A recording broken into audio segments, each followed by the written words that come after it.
گۆشتە وشکە یان سۆیا ئەو نیعمەتەی ئەگەر سوودەکانی بزانن دەیکەنە خواردنی سەرەکی سەر سفرەکانتان. ئەو نەخۆشانە کێن دەبێت گۆشتی وشک یان سۆیا بەردەوام بخۆن؟ زیشکەکان بۆ هۆشداری تون دەدەن لە خواردنی گۆشتی وشک. ئەو نەخۆشیەی مەترسیدار و ترسناکە کامەیە؟ گۆشتە وشکە پەکی دەخات و بەرەنگاری دەبێتەوە. ئەو کارە چییە ئەگەر ئەنجامی نەدەیت وا باشترە بە هیچ جۆرێک گۆشتە وشکە نەخۆیت.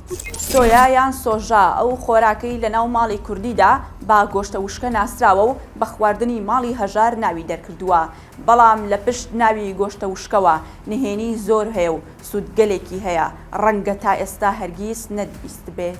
گۆشتە وشکە پڕ لە مادەی ڕیشاڵی کە یارمەتی جەری تەواوی هەرس و گەدەیە.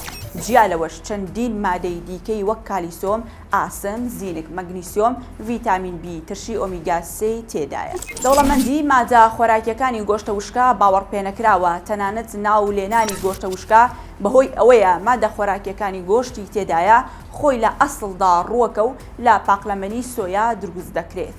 گۆشتە وشکە دژە ژەهر و دژە ئۆکسێنەری بەهێزە بۆ پاکردنەوەی لەشی مرۆڤ لەو بەکتریا و مادە زیان بەخشانەی تێکەڵ بەناوەوەی جەستەی مرۆڤ دەبێت.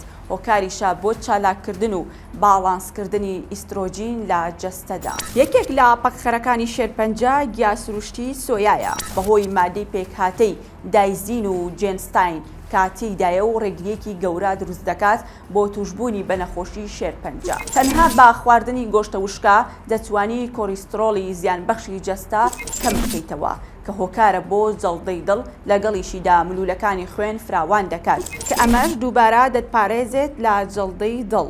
گۆڕانی تەندروستی هۆشداری دەدەن سۆیا ڕێژەیەکی کالۆری بەرز هەیە، گەر لەگەڵ خواردنیدا وەرزش نەکەیت زیانی زۆر بە جەستەت دەگات، بۆیە گرنگە دوای خواردنی بەشێک لەو کالۆریە بە وەرزش بیسووتێنیت.